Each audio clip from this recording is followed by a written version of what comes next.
perdonamos a quienes nos ofenden. El sexto punto, nuestro Señor Jesús nos lo deja establecido en su palabra y dice: perdona nuestras ofensas, como también nosotros perdonamos a quien nos ofende. Así es que necesitamos meditar un poco sobre este siguiente paso de oración que nosotros le llamamos la oración de la limpieza. Por ahí encargué unos folletos de oración, a ver si ya los tienen, para que me ayudes a repartirlos. ¿Quién no tiene todavía un folleto de oración? Los folletos de oración siempre están en la entrada, el centro de operaciones siempre tiene ahí, pues al final ahí viene una guía de oración para que usted en su casa sepa cómo orar y sepa hacia dónde, tenga por escrito la ruta que le estamos trazando. Ok, al final las muchachas se lo van a entregar, Neri y Adriana. Y hoy vamos a ver el tema: perdona nuestras ofensas. Dijo un famoso escritor que la prueba de haber experimentado el perdón de Dios es el perdonar a otros. Escúchenme. La prueba de haber experimentado el perdón de Dios es hoy tener la capacidad de perdonar a otros. Cuando usted cree en Cristo, pero usted no es consciente de la cantidad de pecados que Dios le perdonó y de la condición espiritual en la que usted estaba sin Cristo, entonces usted va a ser una persona que cree, pero no va a poder vivir la realidad de la salvación hasta que antes no venga una convicción de pecado y usted se reconozca que usted estaba sin Cristo, muerto en sus delitos y pecados, y cuyo destino era una vida sin Dios y una vida de castigo eterno. Cuando nuestro Señor Jesús deja su trono para encarnarse en este mundo y venir a habitar entre nosotros, una de las cosas que Jesús vino a hacer no solamente fue a sanar y a deshacer las obras del enemigo y hacer milagros, sino vino a reconciliarnos con el Padre a través de su sacrificio para perdonar nuestros pecados, pagándolos Él en su cuerpo con su vida, siendo humillado, maltratado, vejado, maldecido en esa cruz. Por eso es que dice en la Escritura que el que no conoció pecado, Dios le hizo pecado. No puede haber una persona agradecida y conectada con el propósito de Dios si no primero experimenta internamente. Eso usted lo puede leer, lo puede saber de memoria y hasta tal vez se lo haya enseñado a alguien. Pero si usted no ha llegado a la convicción de que usted era un pecador, aunque lo sepa intelectualmente, aunque haya probado esa materia, aunque haya pasado ese discipulado, usted va a llevar una vida cristiana tal vez adecuada, pero dentro de usted no hay una convicción, por lo tanto no hay un cambio, por lo tanto nunca va a haber una adoración. Y creo que una de las obras que hace el Espíritu Santo cuando nosotros conocemos de Cristo es convencernos que nuestra condición sin Él estaba destinado a una vida en el infierno por toda la eternidad. Pero sin embargo, cuando usted experimenta la salvación, no como un concepto teológico, no como una materia en el discipulado, sino como una realidad en su vida, entonces su vida tiene un cambio. Recuerdo brevemente, para comentarles algo, hace algunos años yo me acababa de convertir, teníamos su esposa y yo tal vez un año y medio. Yo asistía a una iglesia. Me gustaba mucho estar en la iglesia, disfrutaba estar en la iglesia. Es más, la iglesia a la que yo asistía era genial. Disfrutaba mucho, mi familia, estábamos muy contentos. Me gustaba escuchar los mensajes, disfrutaba mucho estar en el tiempo de alabanza y adoración, pero seguía yo viviendo de la misma manera. Tenía yo vida cristiana los domingos, creo que era de 10 a 12, y saliendo de la iglesia en las noches, seguía viviendo mi antigua vida. Aunque me sentía terriblemente mal, pero teológicamente yo estaba convencido, pero espiritualmente yo no estaba convertido.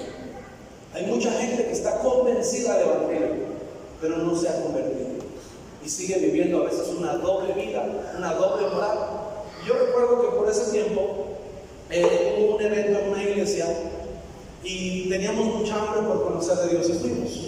Yo me acuerdo que ese día estaba predicando Claudio Freixo, y Claudio Freixo predicó, yo creo que 10 o 15 minutos. Yo no conocía a Claudio Freixo, argentino, y Claudio Freixo me empezó a predicar un texto, creo que basado en Tito de Timoteo, que decía: y acuérdate de Cristo.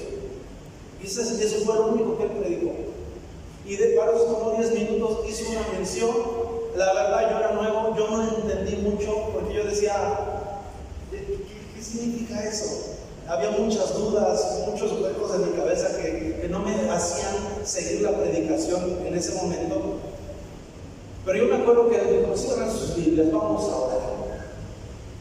Y entonces Claudio Freixo se para al frente del púlpito en esta iglesia y empieza a orar al Espíritu Santo. Le dice: Espíritu Santo, yo quiero pedirte en esta noche que aquel que te conoce, que aquel que ya sabe de ti, hoy me convenzas de pecado. Que tu Espíritu Santo traiga una convicción de arrepentimiento. Que quites todas las vendas de sus ojos y que ellos puedan conocer su condición y que tú eres su Salvador. Empezó a orar Claudio Freixo. Estaba grupo alabanza tocando, la música muy sencilla, amados, y empezó literalmente a caer. Cuando digo caer, fue a caer. Yo sentí que algo estaba cayendo en ese lugar. Yo no sabía mucho de Biblia, no la sabía, o sea, tenía que no la sabía. Pero empezó a caer sobre mí una convicción de arrepentimiento. Y entonces en mi mente empecé a recordar muchas cosas de mi vida. Yo siempre en mi vida tenía muchas razones para decir: es que yo soy así, es que yo me porto así, porque usted no sabe la vida que yo tuve, usted no sabe cuánto yo sufrí. Y siempre yo andaba con una actitud de víctima, y yo sentía que el mundo me tenía que compensar, que algo me tenía que compensar, porque yo había sufrido mucho. En ese momento yo sentí que yo era la persona que más había sufrido en el mundo. Pero cuando viene esa unción del Espíritu Santo y empieza a tocar mi vida, en ese momento yo no me empecé a acordar de lo que me habían hecho, sino el Espíritu Santo me empezó a recordar lo que yo había hecho, a la gente que yo había dañado, a la gente que yo había traicionado, a la gente que yo había abandonado, a la gente que yo había humillado. Escúchenme, a mí esto nadie me lo enseñó, pero yo empecé a llorar, a llorar, a llorar, y el grupo seguía tocando no sé qué, pero empecé a llorar, pero cuando le digo a llorar, era como un bebé. ¡Ah! Y había un dolor en mi corazón, había una tristeza, me empecé a sentir insatisfecho. Escúcheme, en ese momento me sentí la peor cucaracha, me sentí sucio. Lo peor de todo es que yo no podía dejar de llorar. Mi mente me decía: pero ¿por qué estoy llorando? Yo nunca lloraba en público. Pero en esa noche yo estaba llorando y no podía parar, estaba llorando. Y entonces Claudio Freixo dice: quien necesite reconciliarse con Jesucristo, pase al frente. Yo nunca había visto a una persona muy penosa. La iglesia era una iglesia muy grande.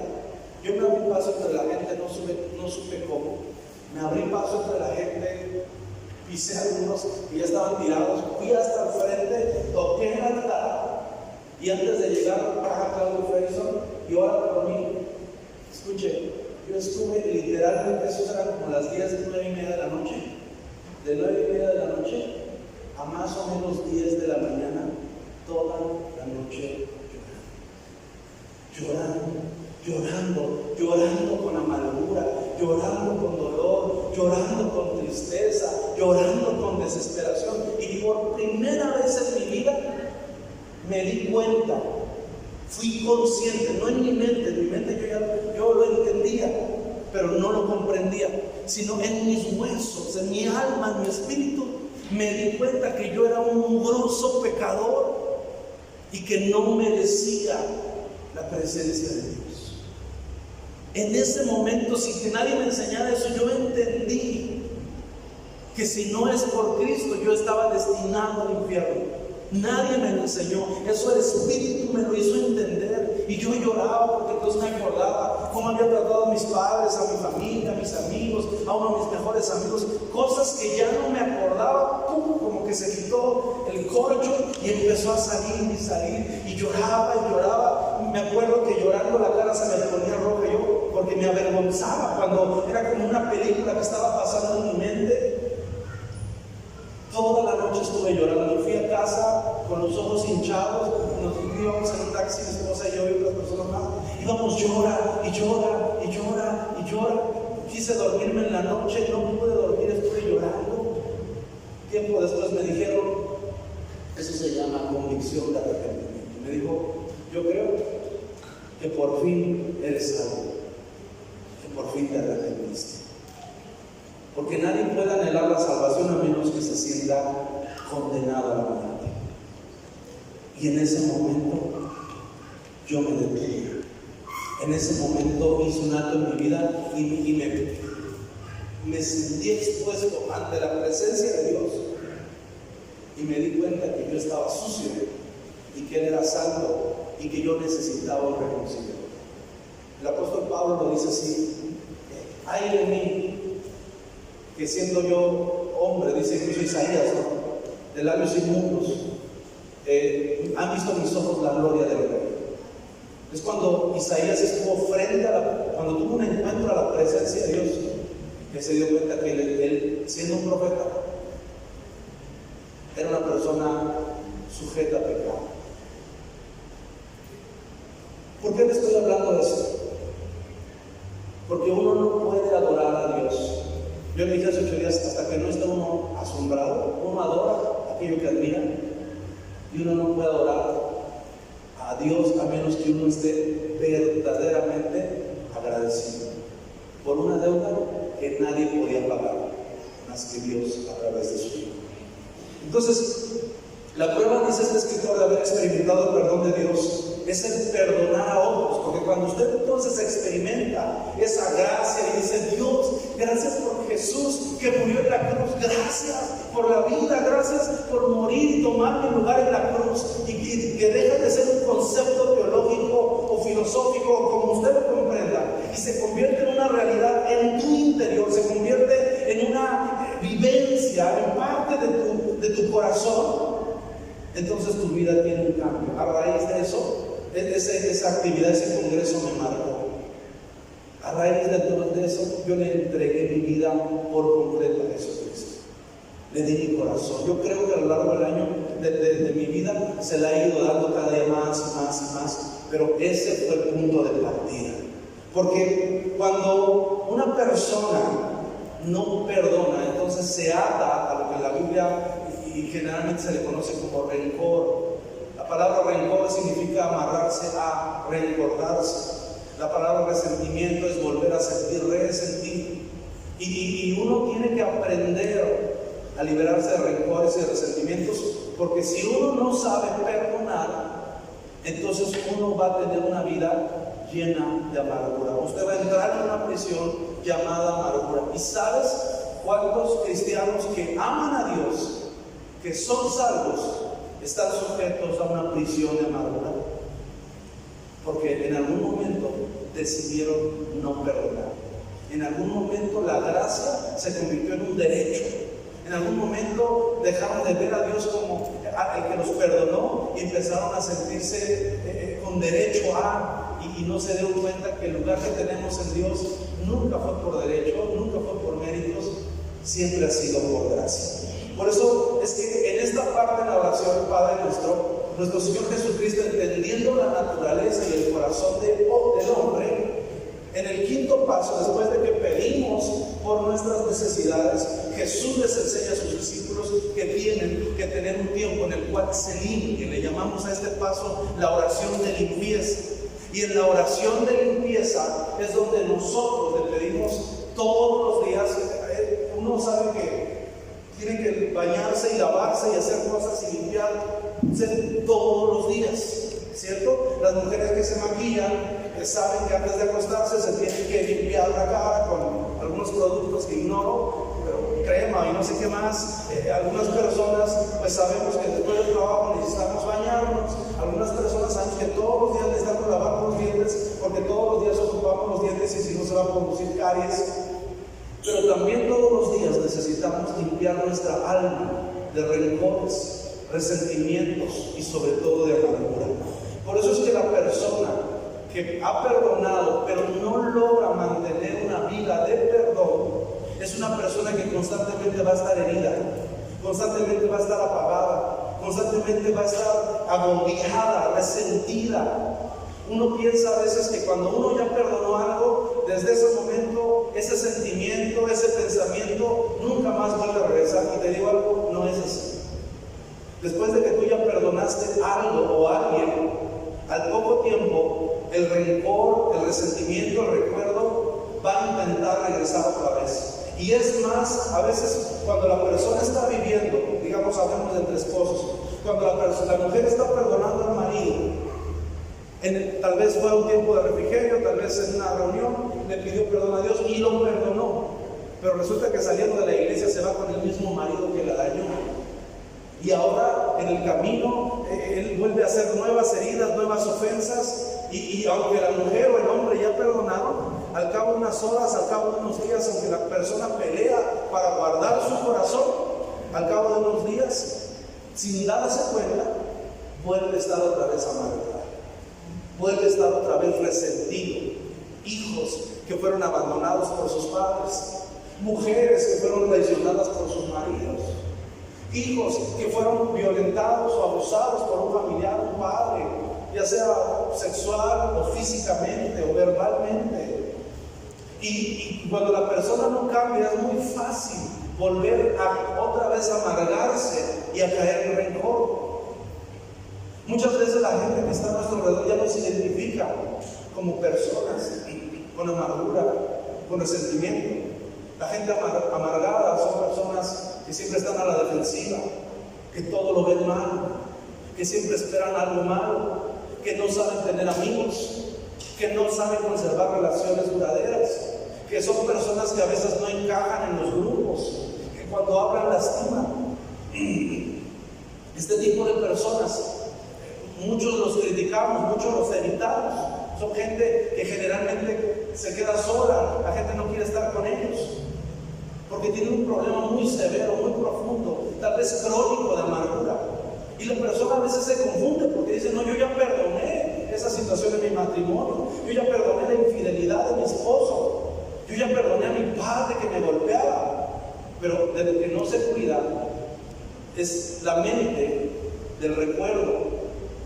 El pasar de los años se vuelven a activar esos rencores y la persona, cuando no se da cuenta, otra vez está amargada. Ahora ya no es con el papá, ahora ya no es con el marido, ahora ya es con la vida, ahora ya es con todo. ¿Alguien tiene unas vagas? ¿No? Préstenme sus dedos. Y hagan de cuenta que cuando usted está viendo en su corazón, todo lo ve claro, ve a las personas, ve lo bueno y ve lo malo, ve lo positivo y ve lo negativo. Pero cuando usted se llena de amargura, entonces su visión empieza a cambiar. Y entonces ahora su vista es diferente. Porque ahora todo lo ve con este lente, todas las iglesias son unos hipócritas, todos los hombres son iguales, yo por eso no me caso, yo para qué quiero tener un hijo, si mira cómo tratan a mi hermano. Porque no es que la persona a propósito quiera ser así, es que no se dio cuenta que no guardó su corazón, y ahora todo lo que hace lo ve a través de esta lente llamada amargura. Y entonces la gente los empieza a criticar y no se dan cuenta que su visión se nubló. Están atrapados en ideas, pensamientos, resentimientos.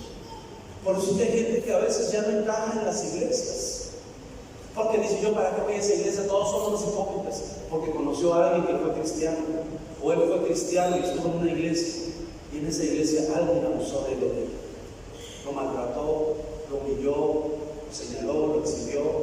A veces no fue una, fueron muchos, fueron todos.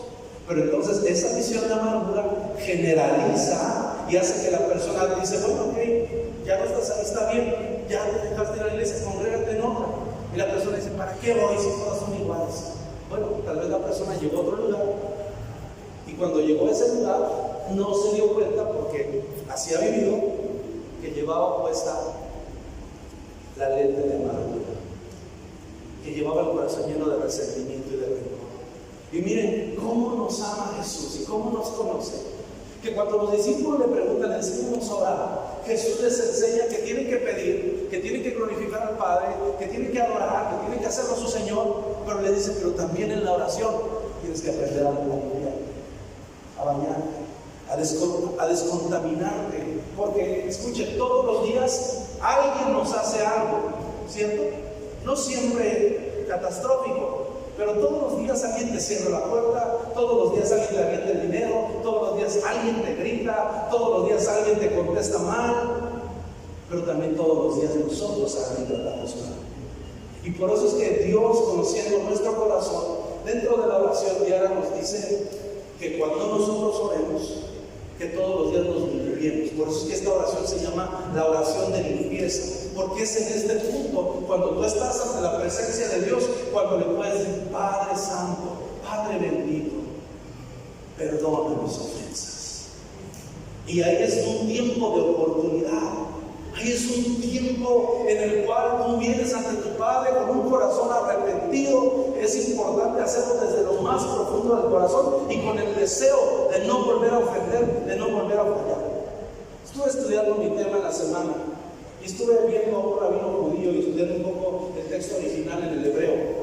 Y me llama mucho la atención y me impresionó mucho, porque en el idioma original al Padre Nuestro se le conoce como el Abino, Abi de Padre, no de nosotros.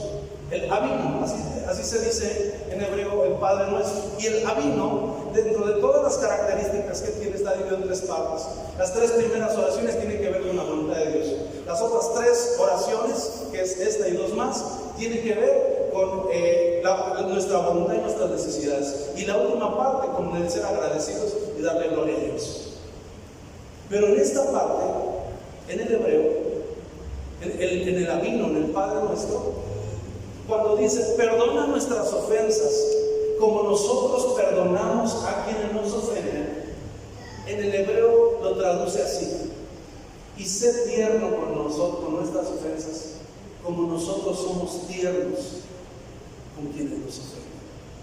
Y eso le da otra dimensión al carácter de la oración. Yo hablaba el jueves y les explicaba a los hermanos que yo, cuando tengo una ofensa, casi siempre, de alguna manera me siento, yo soy el ofendido, yo soy el dañado, y yo le digo, yo no lo voy a perdonar a él. Bueno, si viene arrepentido, lo voy a perdonar, y lo voy a perdonar porque Dios me lo pide, pero no porque yo lo quiero. Lo voy a perdonar porque no quiero vivir con rencor. Lo voy a perdonar porque a mí me conviene perdonar para no estar amargado. Pero ¿sabes qué es lo que dijo Jesús? Cuando Jesús les está enseñando a orar, no les está diciendo que perdonemos desde esa postura soberbia y perdonavidas, sino lo que Jesús está haciendo con su Padre, está diciendo, Padre, tú sabes que todas mis ovejas constantemente nos ensuciamos y nos dañamos y nos enfermamos.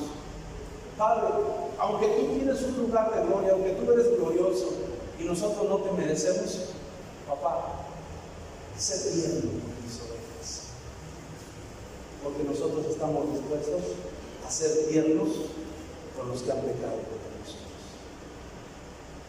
Ahí no habla de una posición de altivez, ahí está hablando de una actitud al perdonar, que no solamente se tiene que perdonar, se tiene que tener una actitud al perdonar.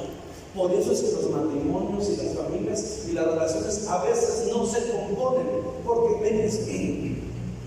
porque supongamos Inés y yo estamos casados y yo pequé contra ella, yo la dañé, yo la lastimé, y como ella está ofendida, entonces el marido que falla, después de que falla y se siente mal, le dice, pues ya perdóname, hijita, por favor, ayúdame, mira, ya me voy a portar, ya no voy a tomar. Y normalmente la mujer dice, está bien, te voy a perdonar, pero te vas a portar bien. Y entonces no logramos conectar, porque el ofendido se vuelve altivo, se las desquita así, le niega su perdón, su señoría nos niega su perdón. Y yo digo, bueno, convence para ver que de verdad estás arrepentido. Y entonces las relaciones no se restauran, porque el perdón lo estamos dando como un acto de gracia. Pero cuando Jesús nos enseña a orar, le dice al Padre, papá, sé tierno con el dinero, porque nosotros vamos vamos a ser tiernos con los que pequen contra nosotros. Era un compromiso, una oración de limpieza que no estaba basada en la actitud o en la rectitud del otro, sino en una actitud que les estaba dejando a los discípulos para tratar al pecador.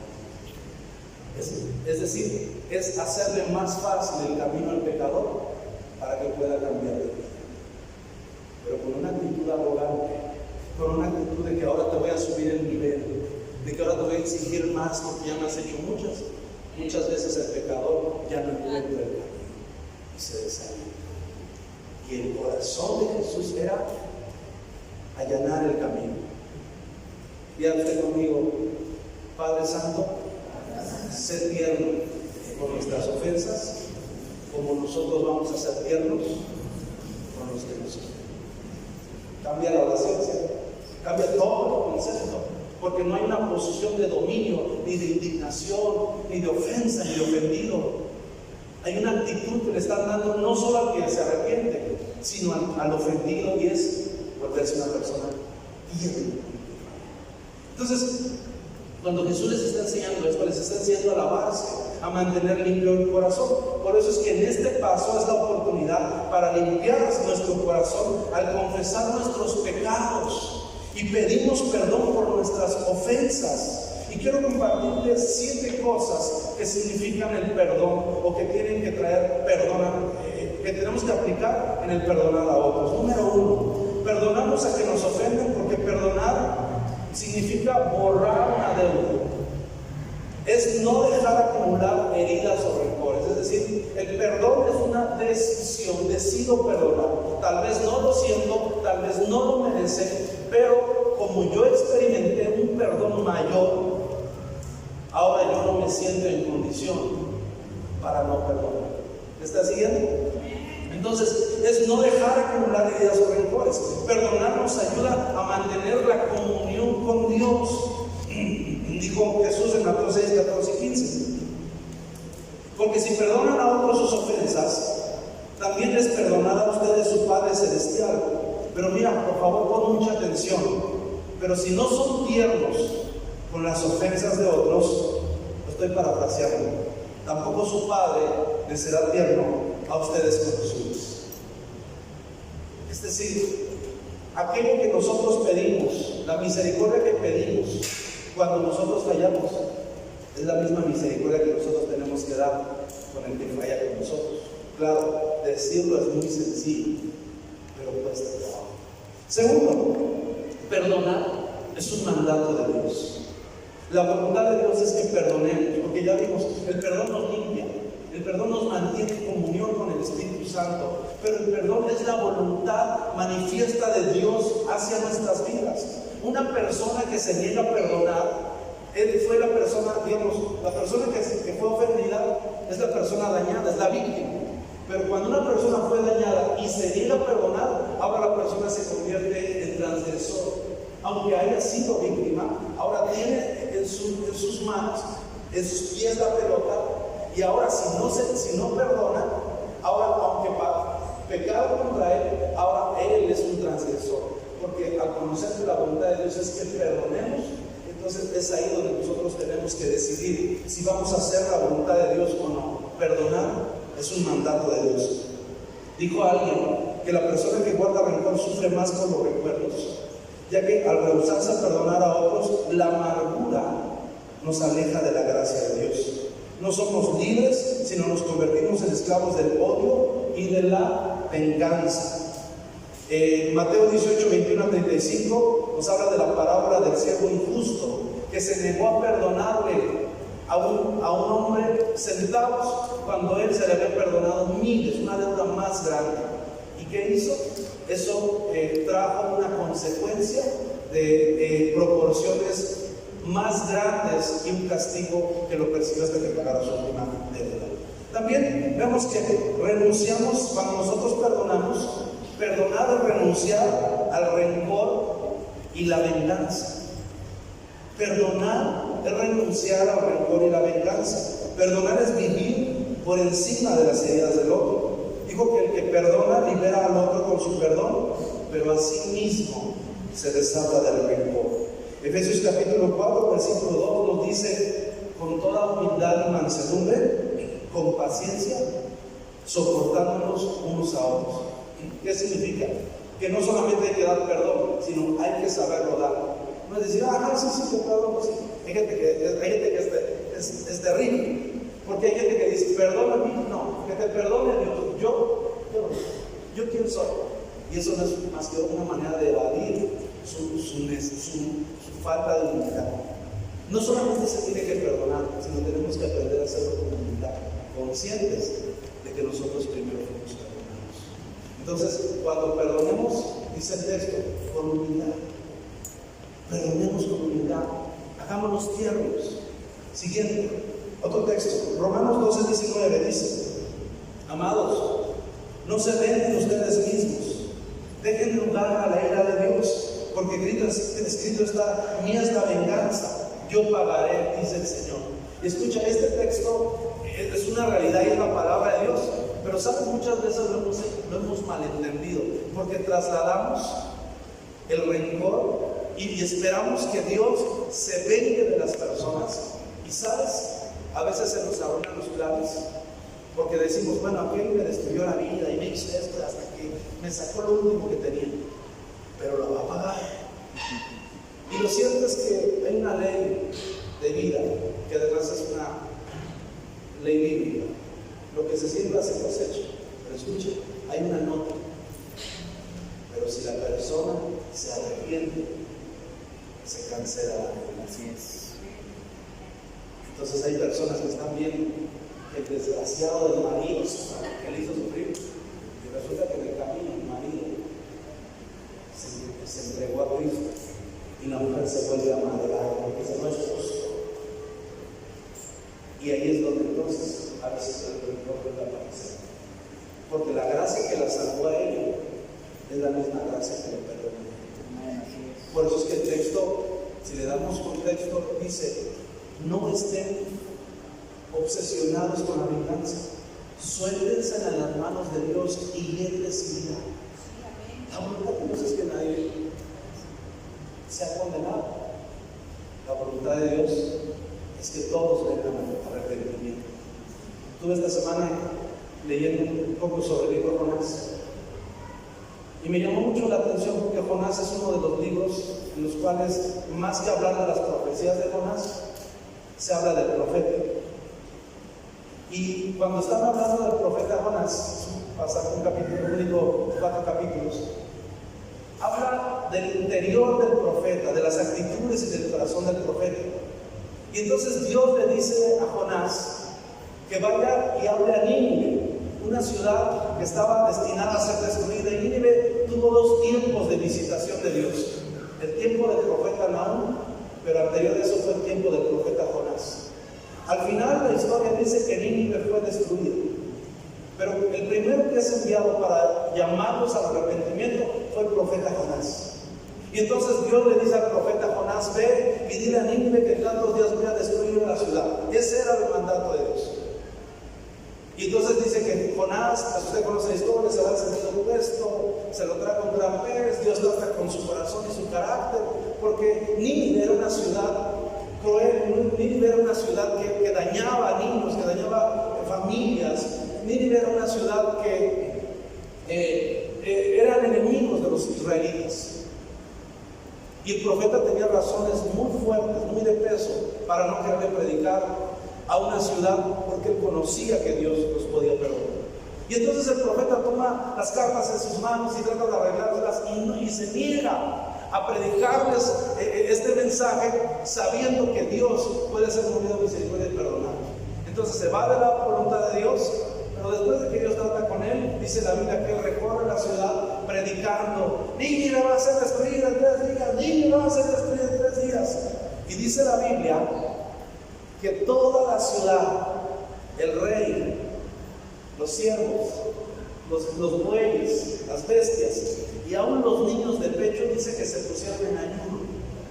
Y como Dios vio el arrepentimiento de esta ciudad, dice la Biblia que Dios los perdonó. Ese era el corazón de Dios.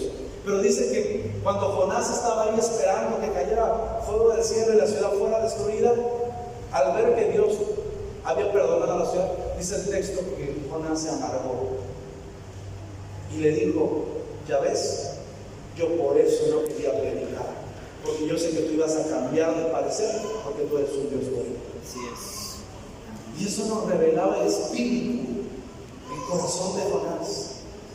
Por eso te decía al principio que no ha experimentado el perdón de Dios, difícilmente va a ser capaz de perdonar. Y tú no te das cuenta, pero hay pecados diarios que el Señor nos está perdonando, día a día. Pero también no te das cuenta que muchas veces nosotros nos hemos convertido en el profeta Jonás para nuestra casa.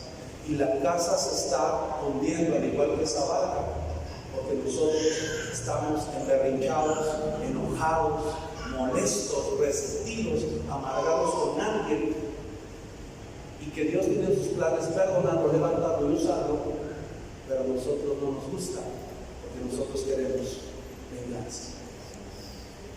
El texto dice: mía es la venganza, yo pagaré, yo sabré. Sin embargo, si la persona se arrepiente, se cancela. Qué difícil es. Imagínense, un día conocí a una pastora que su marido la había dejado, la dejó cuando estaba embarazada. Tenía varios niños, no podía trabajar, fue un caos en la iglesia casi se destruye, tuvo que trabajar y pastorear. El marido agarró, se hizo bueno, se fue con otra mujer, anduvo por un chorro de lados y después se enteró que se casó con una mujer de otra iglesia. Y la pastora un día estuvo sirviendo en un ministerio y dice que le hicieron un evento. Y al evento dice que ella estaba ministrando.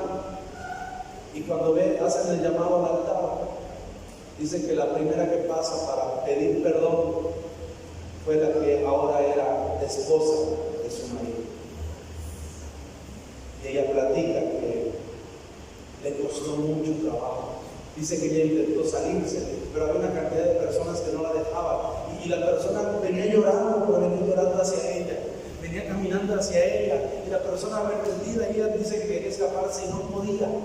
Hasta que la persona llega frente a ella y ella ya no se puede evitar. Y dice que levanta la mano y empieza a decirle: Padre, perdona a esta mujer. Ella narra que cuando empieza a orar por la mujer, le empieza a venir una convicción de pecado. Y dice que cae la mujer al suelo, arrepentida, y cae la pastora. Y se da cuenta de todo el rencor y toda la amargura que había guardado todos esos años. Ella platica su testimonio, que al final ni la mujer se paró, ni ella se pudo parar. Terminó todo, casi toda la gente se regresó a sus lugares, y seguían en el piso tendidos. La mujer se endereza, la reconoce, quiere huir. La pastora la jala de la mano en el piso, la abraza.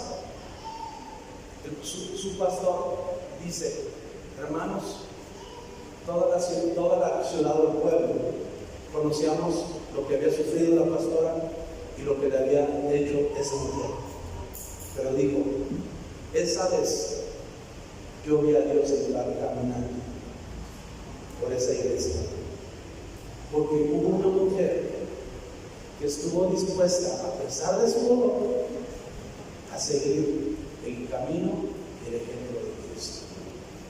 La historia dice el testimonio que la abrazó, la perdonó, también la había dejado, y fue la pastora la que le ayudó a restaurarse, y hoy sirven juntas en el ministerio. Este tipo de cosas solo les puede hacer el Señor. Amén, así es.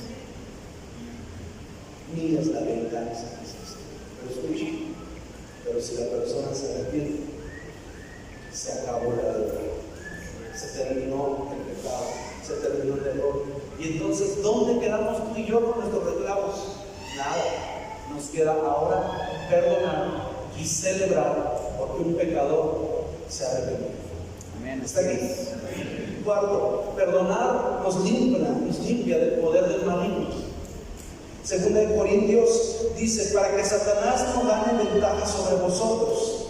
Es decir, cuando nosotros no perdonamos, el enemigo toma autoridad. el enemigo encuentra una puerta, se abre una puerta a través del rencor y resentimiento. Escucha, hay pecados muy fuertes que nos acordamos al final del día, pero hay pecados que a veces hacemos o nos hacen. Alguien nos hace una cara, alguien nos frena la boca, alguien nos ofende en el camión, alguien se nos cierra en el camino y nos resentimos. Y lo dejamos y queremos a veces en la noche acordarnos de todos los que nos hicieron y no se puede. Por eso es que la recomendación es que si alguien te ofende, en ese instante digas: Padre, ¡ay! Me la refrescó cuando iba yo atravesando en el coche y el tonto se paró el alto. Pero en ese momento tienes que detener: Padre, ¡oh! Lo perdono y lo bendigo. En ese momento no solamente estás acabando con el rencor, sino estás acabando con toda posibilidad de que el enemigo te pueda levantar. Pero cuando estás acumulando ofensas, increíblemente hay personas que son coleccionistas de ofensas.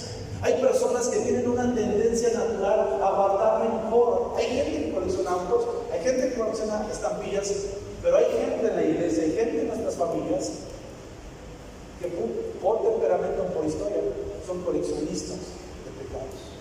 Y entonces estás bien con la persona, entonces te estás teniendo una buena relación, pero de repente un día sucede algo y rompes la burbuja de perdón y de gracia, y la persona otra vez se siente expuesta y empiezas a discutir.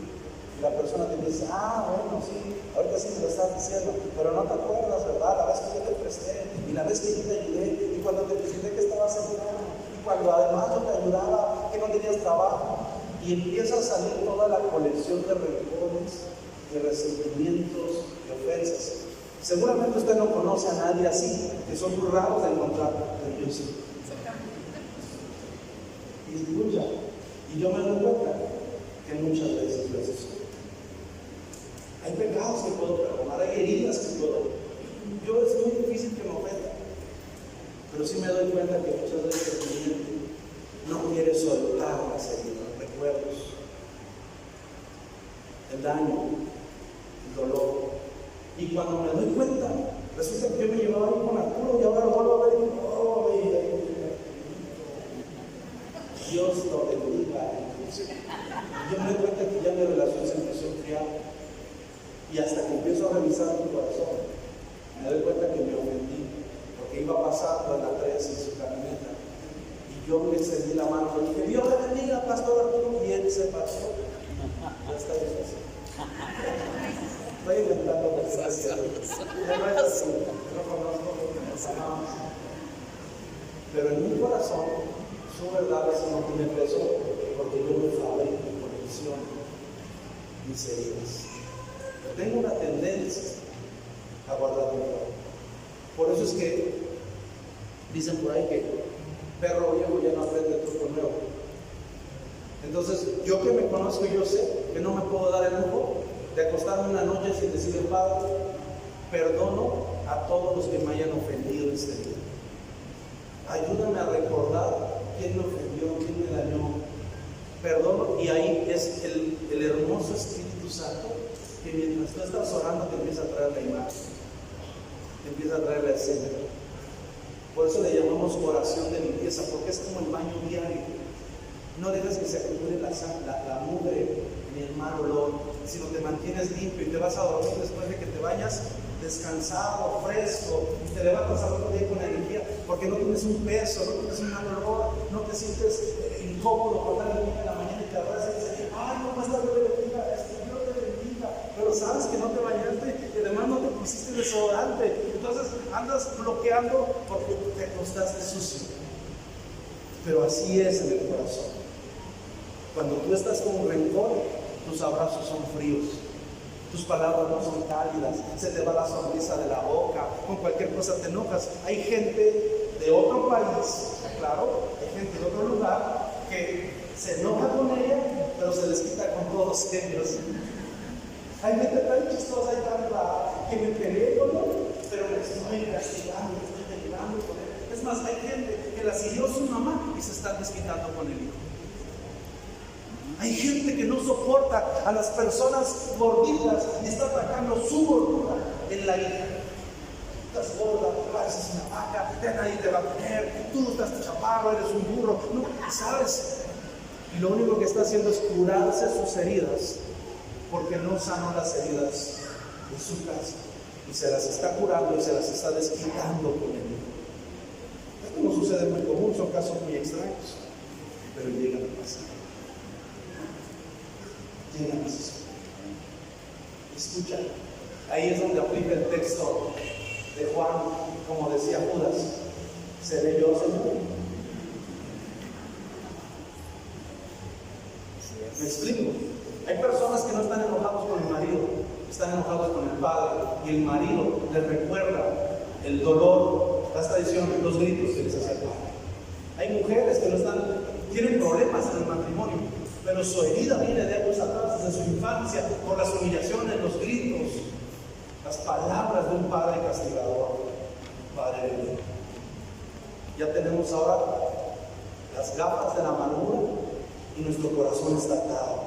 Por eso es que todos los días tenemos que orar, y Jesús lo incluyó en la oración, para que nos limpiemos, para que nos acostemos, dice la Biblia, que nos despojemos de todo peso y del pecado que nos asedia. Cuando tú te acuestas con rencor, no solamente le abres la puerta al enemigo, sino tu vida se hace más pesada. Se va la sonrisa, se va la alegría. Hay gente que vino hoy y dijo: ¡ay, está lloviendo! Híjole, pues hay que poner chamarra, no importa, pero vamos a la iglesia. Pero hay gente que días así le dicen que ella está triste.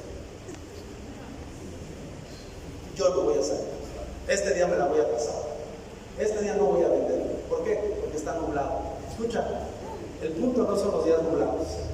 El punto es tu visión de vida, que probablemente por la amargura, por el resentimiento o por recuerdos no soltados te hacen asociar días nublados con días tristes. Y además que las películas no nos ayudan. Siempre que hay una catástrofe, hay truenos, relámpagos, está lloviendo. Sí. ¿Cierto? Walt Disney y la cinematografía no nos ayudan, pero escucha. Yo me acuerdo cuando yo era niño que los días nublados eran días de fiesta. ¿Me regala 10 minutos más? Si me acabó mi tiempo. Escuche, mi padre vive hasta la fecha en un poblado aquí cerca de una ciudad vecina.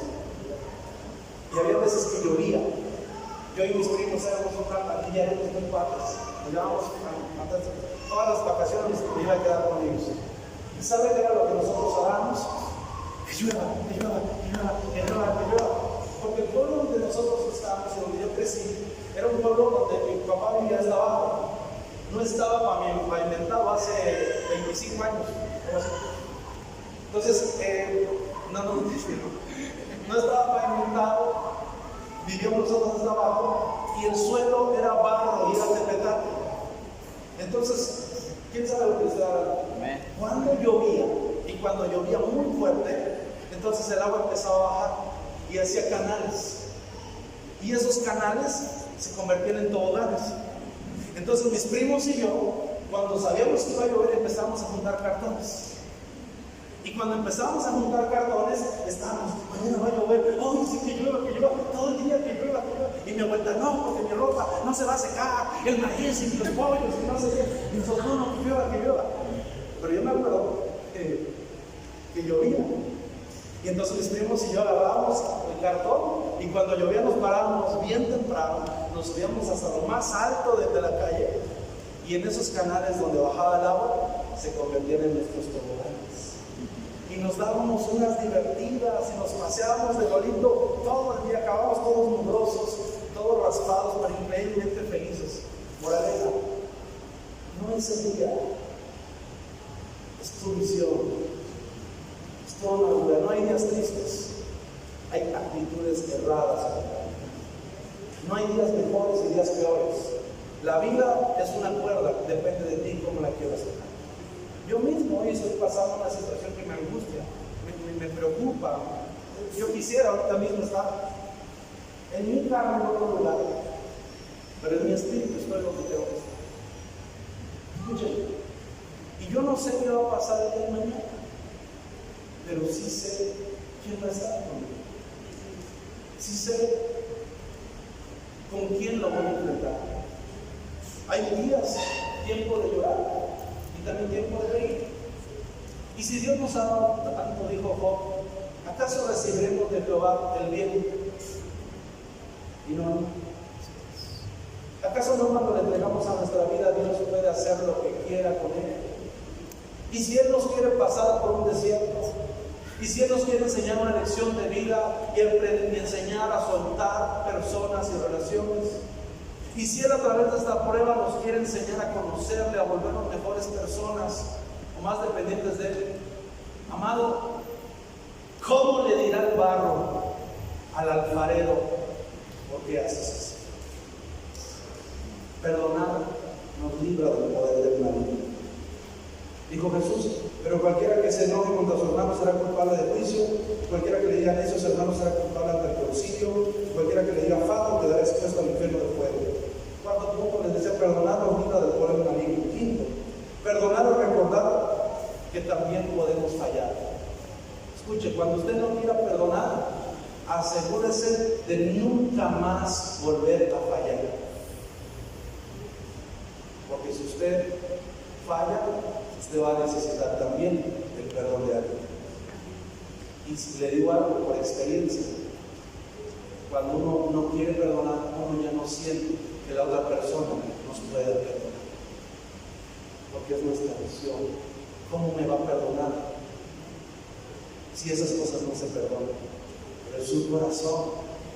Y afortunadamente el corazón de Dios no es como nuestro. Quinto, perdonar es un acto de misericordia.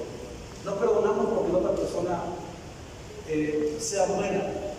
Perdonamos porque nosotros también fuimos recibidos en misericordia y no somos mejores que Dios. Y por último, perdonar es seguir, si alguien ayuda, el ejemplo de Jesús. Perdonar es el ejemplo de Jesús. ¿Se vio una suelta? Escuchen, piensen esto. Usted y yo algún día vamos a estar ante la presencia de Dios para una u otra cosa. Dice la Biblia es muy claro que todos compareceremos ante el tribunal de Cristo. Algunos para glorificación y algunos para condenación, pero todos, toditos, creyentes, no creyentes, ateos, no ateos, los que le van al Cruz Azul y a las Chivas, los mexicanos y alemanes, chinos y japoneses, todos, los que ya murieron y los que están por nacer, todos algún día vamos a comparecer ante el tribunal de Cristo. Y un día Cristo va a llegar y vamos a estar ante el Padre y vamos a estar ante el Hijo. Y un día Cristo va a salir con su túnica en el cielo. Esto me lo imagino, yo no vamos a decir la Biblia, pero pienso que vamos a estar ante ese gran trono, ante esas grandes puertas. Y va a salir Cristo a recibirnos porque creímos en Él. Pero cuando la mano de Cristo nos salude o nos abrace, cuando Él haga esto, usted va a poder ver a través de los rayos del sol los orificios de sus manos, los orificios de sus pies y seguramente la marca que le dejó la corona de espinas en su cabeza y su costado cortado. Cuando Él nos dé la mano y nos diga bienvenido al gozo de tu Señor, ahí va a estar esa herida, esa mano horadada que nos va a decir bienvenido. Pero si por alguna razón se le ocurre preguntarnos, ¿vienes libre de pecado? Sí, Señor. Yo ya no pequé, viví una vida digna, hice lo que tú me mandaste hacer. Puede que nos pudiera preguntar nuevamente, llegaste hasta el cielo sin guardar rencor a nadie. Amado, ¿cómo vamos a poderle decir, es que Señor, tú no sabes lo que me hizo mal? Señor, si tú hubieras estado ahí, tú no sabes lo que me hizo mi esposa. Tú no sabes el maltrato, los gritos y las ofensas que hacía mi padre contra mí, día y noche. Porque estamos ante aquel que, siendo justo y sin merecerlo, murió por nosotros. Y esas manos horadadas son el testimonio de su perdón. Y el estar nosotros ahí es el testimonio de que fue efectivo y llegamos ahí. ¿Cómo podernos justificar ante aquel que nos perdonó todo cuando nosotros no pudimos perdonar a personas pecadoras y malos? Por eso que nuestro Señor Jesús en el Padre Nuestro nos dice: Padre nuestro que estás en el cielo, santificado sea tu nombre, venga tu reino, que se haga tu voluntad en la tierra así como en el cielo. El pan de cada día, danos hoy, pero perdona nuestras ofensas, sé tierno con nuestras ofensas, porque estamos dispuestos a ser tiernos con los que nos ofenden. Es una oración de la iglesia. La falta de perdón arruina la comunión. ¿Cómo poder levantar la cara con Jesús, que nos perdonó tanto, cuando nosotros tampoco nos pedimos? Quiero guiarte en los siguientes minutos.